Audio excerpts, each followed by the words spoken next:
The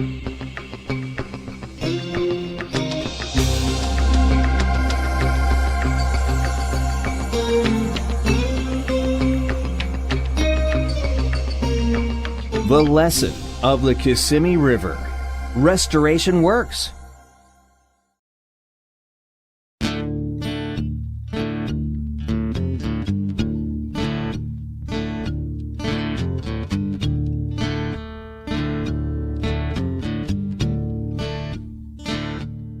Native Americans called it the Kissimmee River, or Long Water. It was gentle and meandering, a paradise for thousands of wading birds, including herons, ibis, egrets, and wood storks. During the winter months, as many as 16 species of waterfowl annually migrated to the highly productive floodplain.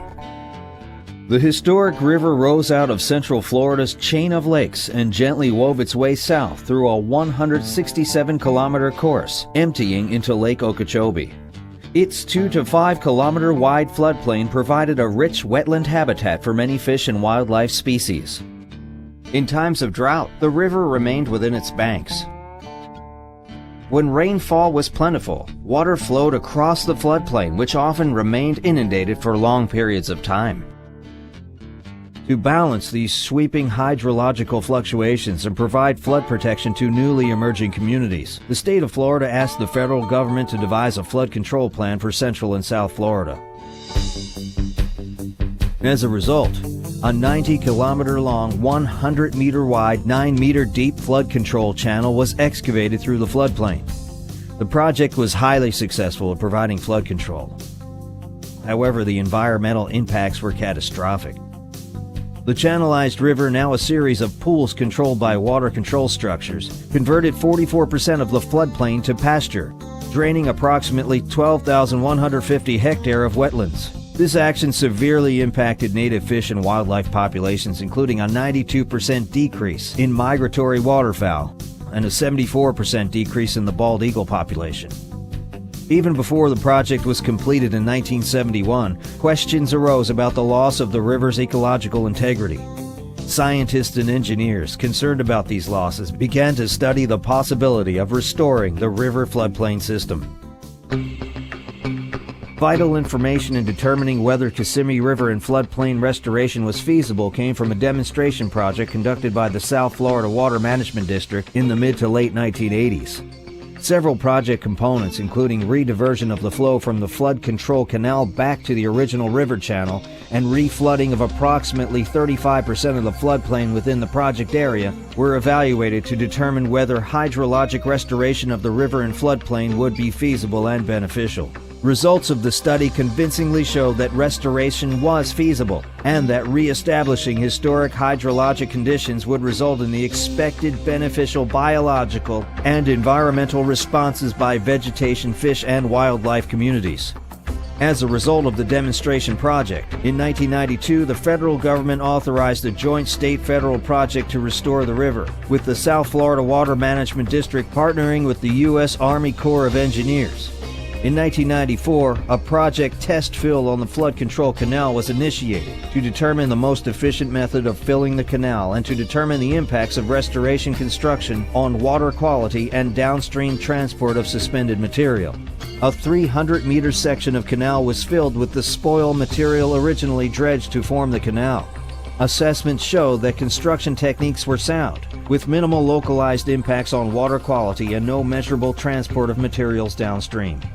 From 1995 through 1999, South Florida Water Management District scientists conducted extensive studies of chemical, physical, biological, and functional attributes of the channelized river and floodplain to determine a baseline condition that would be compared to conditions following restoration construction.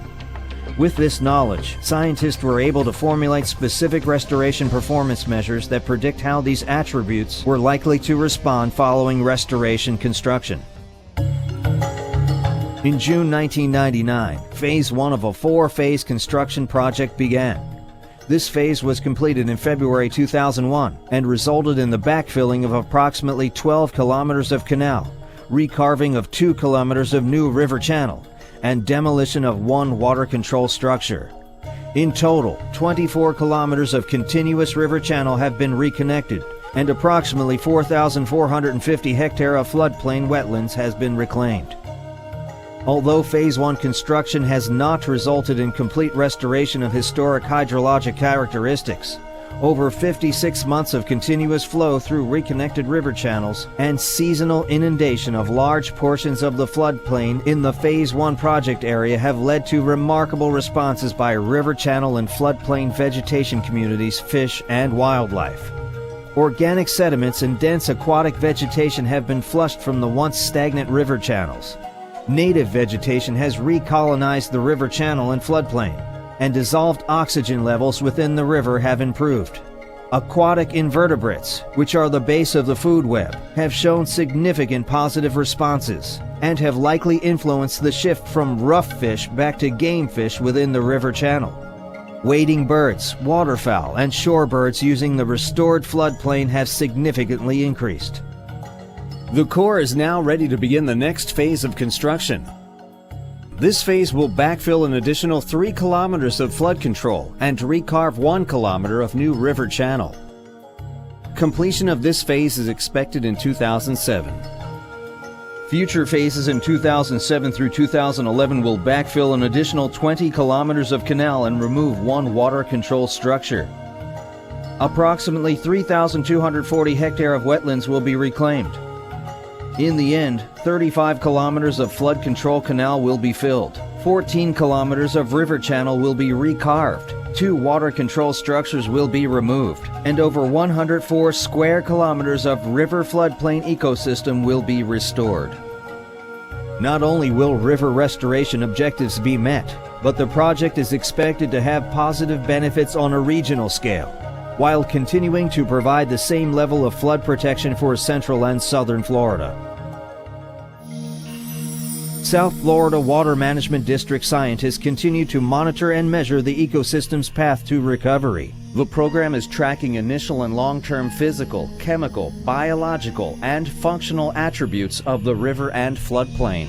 In addition to providing success criteria, data will be used as a basis for developing and implementing adaptive adjustments to the restoration project as needed. Kissimmee River Restoration will stand as the largest river restoration project in the history of the world.